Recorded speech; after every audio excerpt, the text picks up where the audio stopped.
We're going to start with a white base and let that dry and then seal it with a top coat to prevent any lifting when sponging on the gradient.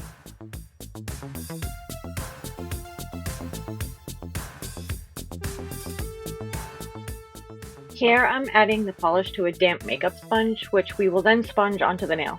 I repeat this process a few times until I reach the desired opacity and the color that I want, and for this I want it super bright, so I probably did it like 5 or 6 times.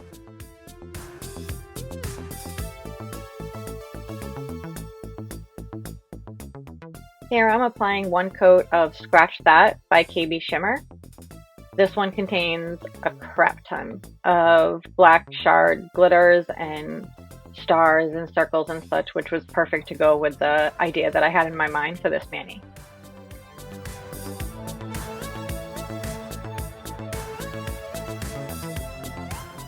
I then painted 2 to 3 coats of each of the polishes I was using onto a plastic baggie, which in hindsight wasn't a good idea for me. I should have done it on my silicone mat, but I couldn't find it. I couldn't get the polish to peel off the plastic baggie, so I ended up just having to use the baggie. But I recommend if you have a silicone mat to use that instead. I use a stamper to apply this, so it makes it a little bit easier of knowing where I'm applying it. I feel like you have more control over where your placement is when you're using a stamper rather than tweezers. Here I'm using 1 coat of KBShimmer Smooth Moves just to make that a little bit more smooth, especially since I couldn't get it off the baggie. It made them a bit thicker than I would have originally liked.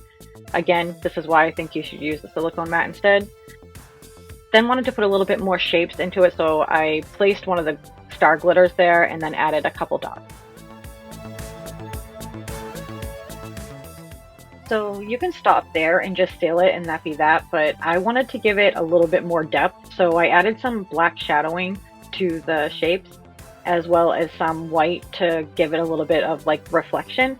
I wanted it to be a little bit more pop arty, and I'm hoping that's what I achieved.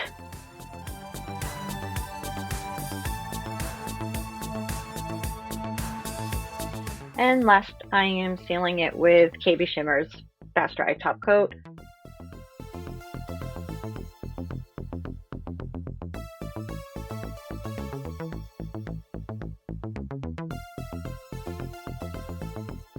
And this is the final result. I'm happy with it. Again, I wished I had used it on my silicone mat rather than on the plastic baggie, but you cut your losses what you have to. Hopefully I can find my mat sometime soon. Okay, thanks for watching. Please don't forget to thumbs up and subscribe. Bye!